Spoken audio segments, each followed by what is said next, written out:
तो आज हम बात कर रहे हैं NISM की रिसर्च एनालिस्ट सर्टिफिकेशन वर्कबुक के पहले अध्याय पर। हाँ, और टॉपिक है रिसर्च एनालिस्ट। ये शब्द सुनते ही दिमाग में स्टॉक मार्केट, ढेर सारे नंबर्स, ग्राफ्स, यही सब आता है। बिल्कुल। लेकिन आज हम इसे थोड़ा अलग तरह से देखेंगे। सोचिए, हम एक फाइनेंशियल डिटेक्टिव की बात कर रहे हैं, एक जासूस। Financial detective? ये बहुत दिलचस्प है। हाँ। जिसका काम है कंपनियों के राज खोलना। तो ये जासूस है कौन, इसके हथियार क्या हैं, और एक आम जासूस और एक शर्लॉक होम्स में क्या फर्क होता है? चलिए आज इसी की पड़ताल करते हैं। और ये एनालॉजी, मतलब ये जो तुलना है, ये बिल्कुल सही बैठती है। इसे समझने का सबसे आसान तरीका हमारी अपनी जिंदगी में है। जैसे? मान लीजिए किसी को एक नया फोन खरीदना है। हाँ। तो वो क्या करेगा? रिसर्च करेगा। बिल्कुल। सिर्फ दुकान पर जाकर कोई भी फोन तो नहीं उठा लेगा। पहले वो रिसर्च करेगा, कौन से ब्रांड्स अच्छे हैं, किसका कैमरा बेहतर है, किसकी बैटरी ज्यादा चलती है। ये हुआ रिसर्च वाला हिस्सा। हाँ, मतलब जानकारी इकट्ठा करना, रिव्यूज पढ़ना, दोस्तों से पूछना, यूट्यूब पे कंपैरिजन वीडियो देखना। एकदम सही। और फिर आता है दूसरा और ज्यादा जरूरी हिस्सा, एनालिसिस। एनालिसिस? यानी उस सारी जानकारी के आधार पर अपनी जरूरत और बजट के हिसाब से सबसे सही फोन चुनना। शायद एक फोन का कैमरा अच्छा है पर दूसरे की परफॉर्मेंस। अब ये फैसला लेना ही एनालिसिस है। अच्छा। एक रिसर्च एनालिस्ट भी यही जासूसी करता है, बस उसका दायरा फोन की जगह पूरी की पूरी कंपनियां और निवेश के मौके होते हैं। वाह, तो ये जासूस अपनी जानकारी इकट्ठा कहाँ से करता है? मतलब इनके मुखबिर कौन होते हैं? इनके मुखबिरों का नेटवर्क बहुत बड़ा होता है। ये सरकारी रिपोर्ट्स पढ़ते हैं, इंडस्ट्री से जुड़ी मैगजीन्स और जर्नल्स देखते हैं, कंपनियों की एनुअल रिपोर्ट्स को लाइन बाय लाइन पढ़ते हैं। लेकिन असली जासूसी तो तब शुरू होती है जब ये जमीन पर उतरते हैं, कंपनी के मैनेजमेंट से सीधे सवाल जवाब करते हैं। ओह, सच में? हाँ, और कभी-कभी तो कंपनी के प्लांट तक का दौरा करते हैं ताकि देख सकें कि काम असल में हो कैसे रहा है। अच्छा, तो ये सिर्फ स्क्रीन के पीछे बैठकर काम नहीं करते हैं, ये तो फील्ड पर भी जाते हैं। मुझे तो लगा था ये काम सिर्फ नंबर्स का होगा। नहीं, बिल्कुल नहीं। तो क्या ये सारे फाइनेंशियल डिटेक्टिव्स एक ही तरह से काम करते हैं, या इनकी भी अलग अलग टीमें होती हैं? बहुत अच्छा सवाल है। इनकी टीमें भी अलग होती हैं और इनके काम करने का मकसद भी। मोटे तौर पे 3 तरह के एनालिस्ट होते हैं। ओके।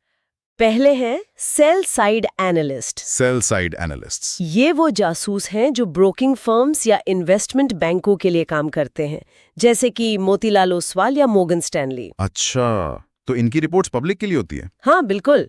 इनकी जासूसी की कहानी हम और आप जैसे आम लोग भी पढ़ सकते हैं। इनकी रिपोर्ट्स में साफ साफ लिखा होता है कि किसी कंपनी के शेयर को खरीदें, बेचें या होल्ड करें। बाय, सेल, होल्ड, ये तो हमने सुना। हाँ, और ये भविष्य के लिए अनुमान भी लगाते हैं कि कंपनी कितना कमाएगी और शेयर की कीमत कहाँ तक जा सकती है, जिसे प्राइस टारगेट कहते हैं। ठीक है, ये समझ आया। अब दूसरी टीम कौन सी है? दूसरी टीम है बाय साइड एनालिस्ट की।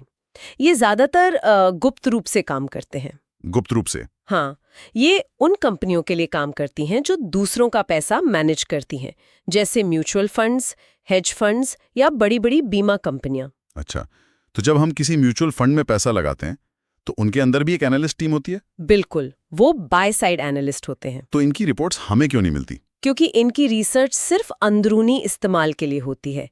इनकी रिपोर्ट आप और मैं कभी नहीं देख पाएंगे। वो सिर्फ इनके अपने फंड मैनेजर के लिए होती है। ओके। के नतीजों को बहुत गोपनीय रखते हैं। ये तो हो गई बड़ी टीमों की बात। पर क्या कोई ऐसा एनालिस्ट भी होता है जो अकेले काम करता हो, किसी फर्म के बिना, एक फ्रीलांस जासूस की तरह? हाँ, होते हैं। उन्हें हम इंडिपेंडेंट एनालिस्ट कहते हैं। इंडिपेंडेंट? ये किसी बड़ी संस्था से बंधे नहीं होते। ये अपनी रिसर्च खुद करते हैं और उसे सब्सक्रिप्शन के आधार पर बेचते हैं। तो इनके क्लाइंट कोई भी हो सकता है? कोई भी। एक आम निवेशक, कोई बड़ी संस्था या कभी-कभी तो रेगुलेटर भी इनसे किसी खास मामले पर रिसर्च करवाते हैं। ये अपनी आज़ादी और निष्पक्षता के लिए जाने जाते हैं। ये दिलचस्प है। मतलब हर तरह के क्लाइंट के लिए एक अलग तरह का एनालिस्ट है। पर जब ये किसी कंपनी की जासूसी शुरू करते हैं तो शुरुआत कहाँ से होती है? क्या वो सीधे कंपनी की बैलेंस शीट देखना शुरू कर देते हैं? नहीं, एक अच्छा एनालिस्ट कभी भी सीधे कंपनी पर छलांग नहीं लगाता। वो एक टॉप डाउन अप्रोच अपनाता है। Top down? हाँ, इससे ऐसे सोचिए जैसे आप सैटेलाइट से धरती को देख रहे हैं। वो है इकोनॉमी का एनालिसिस। अच्छा। सबसे पहले ये देखा जाता है कि पूरे देश की आर्थिक सेहत कैसी है, क्योंकि अगर देश की इकोनॉमी ही मंदी में है तो ज्यादातर कंपनी अच्छा प्रदर्शन कैसे करेंगे, है ना? सही बात है। मतलब पहले मौसम का हाल जानना जरूरी है, फिर ये देखना कि किस शहर में जाना है। तो इस मौसम के हाल में क्या-क्या देखा जाता है? इसमें बड़ी चीजें देखी जाती हैं। देश की जीडीपी ग्रोथ कैसी है, महंगाई यानी इन्फ्लेशन बढ़ रही है या घट रही है, ब्याज दरें मतलब इंटरेस्ट रेट्स किस तरफ जा रही हैं, सरकार की नीतियां कैसी हैं जैसे टैक्स और सरकारी खर्च जिसे फिस्कल पॉलिसी कहते हैं, आरबीआई की मॉनेटरी पॉलिसी कैसी है, देश में बाहर से कितना निवेश आ रहा है, ये सब मैक्रो इकोनॉमिक फैक्टर्स हैं। ठीक है। तो एक बार जब पूरी अर्थव्यवस्था का अंदाजा लग गया, फिर अगला कदम क्या होता है? अब हम सैटेलाइट से थोड़ा जूम इन करेंगे। बिल्कुल। अब हम एक देश पर जूम इन करते हैं और उसके अलग अलग शहरों और सड़कों को देखते हैं।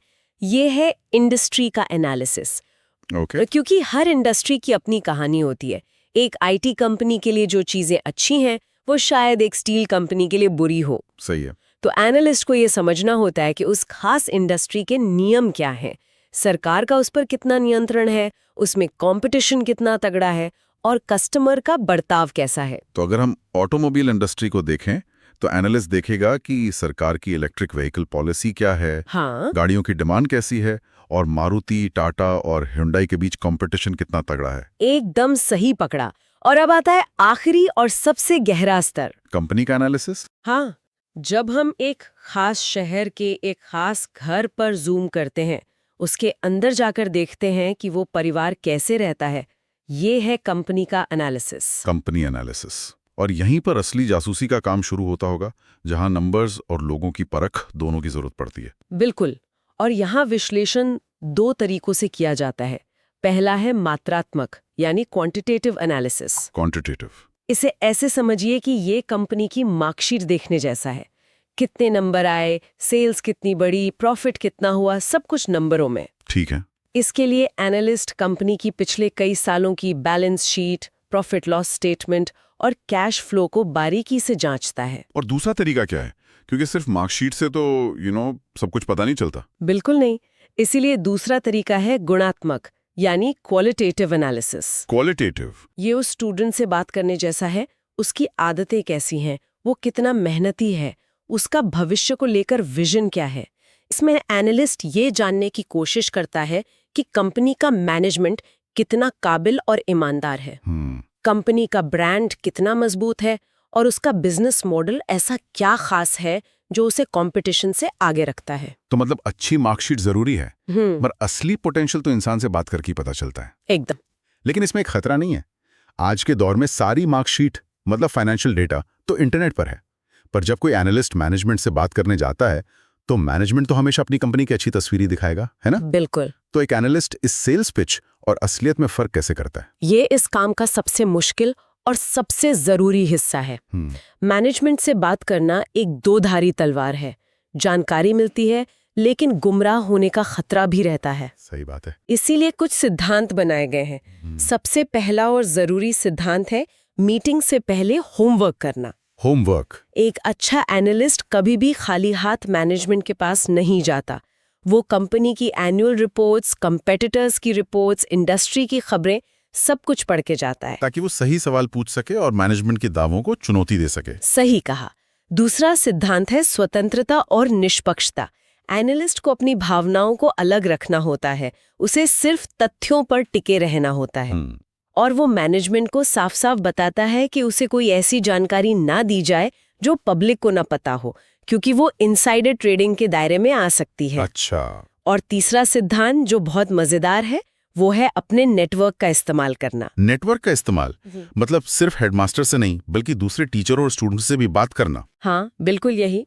कभी कभी कंपनी की जमीनी हकीकत टॉप मैनेजमेंट से ज्यादा उसके सप्लायर्स, डीलर्स या उसके पुराने कर्मचारियों से पता चलती है। वाह। इसलिए एक अच्छे एनालिस्ट का नेटवर्क बहुत मजबूत होता है। वो हर दावे को कई जगहों से कंफर्म करता है। वो सिर्फ मैनेजमेंट की बताई कहानी पर भरोसा नहीं करता। तो जब ये सारी जासूसी पूरी हो जाती है, रिसर्च और एनालिसिस हो जाता है, तो इस रिपोर्ट को क्लाइंट के सामने कैसे पेश किया जाता है? क्या इसके भी कुछ नियम हैं? है, क्योंकि कितनी भी अच्छी रिसर्च हो, अगर उसे सही तरीके से ना बताया जाए तो वो बेकार है। ये बहुत जरूरी बात है। कम्युनिकेशन शायद उतना ही जरूरी है जितना कि एनालिसिस। पहला नियम है कि आपकी सलाह यथार्थवादी और तथ्यों पर आधारित होनी चाहिए। हवा में बातें नहीं करनी है। राइट। अगर आपने कोई अनुमान लगाया है तो साफ साफ बताइए कि ये मेरा अनुमान है और ये इन वजहों पर आधारित है। और रिपोर्ट की भाषा भी बहुत मायने रखती होगी, बहुत ज्यादा। रिपोर्ट सरल, स्पष्ट और संक्षिप्त होनी चाहिए। मुश्किल शब्दों मतलब जार्गन्स का इस्तेमाल करने से बचना चाहिए। एक बहुत बड़े निवेशक ने कहा था कि अगर आप किसी एनालिस्ट की रिपोर्ट से 1 घंटे में कंपनी का बिजनेस मॉडल नहीं समझ सकते, तो या तो रिपोर्ट खराब है या फिर कंपनी का बिजनेस ही खराब है। सही बात है। साथ ही पारदर्शिता बहुत जरूरी है। अगर किसी भी तरह का हितों का टकराव, कॉन्फ्लिक्ट ऑफ इंटरेस्ट है, जैसे मान लीजिए एनालिस्ट के पास खुद उसी कंपनी के शेयर हैं, तो ये बात रिपोर्ट में सबसे पहले और बड़े बड़े अक्षरों में लिखी होनी चाहिए। ये सब सुनकर लगता है कि एक अच्छा रिसर्च एनालिस्ट बनने के लिए कई तरह के हुनर चाहिए। एक तरफ तो उसे नंबर से प्यार होना चाहिए और दूसरी तरफ लोगों को समझने और उनसे बात करने की कला भी आनी चाहिए। हाँ, मतलब एक ही इंसान में एक गणितज्ञ और एक मनोवैज्ञानिक, दोनों के गुण होने चाहिए। आपने बिल्कुल सही निचोड़ निकाला है। इस वर्कबुक में कुछ खास गुणों का जिक्र है। सबसे पहला तो यही है कि आपको नंबरों के साथ सहज होना पड़ेगा। अच्छा। Financial statements, ratios, growth rates ये आपकी दुनिया का हिस्सा होंगे। दूसरा, आपको एक्सेल और दूसरे डेटा टूल्स का मास्टर होना पड़ेगा, क्योंकि आज सारी गणनाएं इन्हीं पर होती हैं। ये तो हो गए तकनीकी गुण, जी। मतलब जासूस के हथियार। लेकिन जासूस की अपनी दिमागी काबिलियत के बारे में क्या? वहीं पर असली फर्क पैदा होता है। सबसे जरूरी गुण है सही सवाल पूछने की क्षमता। जानकारी तो हर जगह है, लेकिन उस जानकारी में से काम की चीज निकालने के लिए सही सवाल पूछना पड़ता है। सही है। दूसरा, छोटी छोटी बातों पर ध्यान देना, अटेंशन टू डिटेल्स। कभी कभी बैलेंस शीट के किसी कोने में छुपा एक छोटा सा नोट पूरी कहानी बदल देता है। अच्छा। और आखिर में, जैसा आपने कहा, उत्कृष्ट कम्युनिकेशन स्किल्स। अपनी बात को साफ साफ और असरदार तरीके से कहने का हुनर।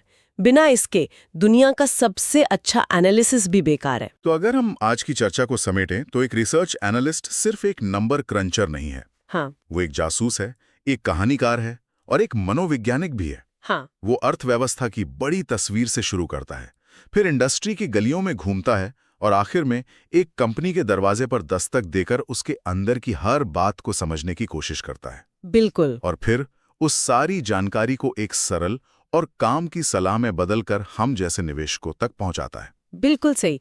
आज हमने इस फाइनेंशियल डिटेक्टिव की दुनिया की एक झलक देखी, लेकिन एक सवाल मैं सभी के सोचने के लिए छोड़ना चाहूंगी। जरूर। जब आप किसी एनालिस्ट की रिपोर्ट पढ़ते हैं तो उसमें वे कौन से छोटे छोटे संकेत होते हैं जो ये बताते हैं कि उसने सिर्फ सतही तौर पर नंबर्स को नहीं देखा, बल्कि कंपनी के बिजनेस मॉडल की आत्मा को वाकई में समझा है? बहुत गहरा सवाल है। सिर्फ तथ्यों को दोहराने वाली रिपोर्ट और गहरी समझ प्रदान करने वाली रिपोर्ट के बीच का फर्क कैसे पहचाना जा सकता है, इस पर सोचना शायद किसी भी निवेशक के लिए सबसे जरूरी स्किल है।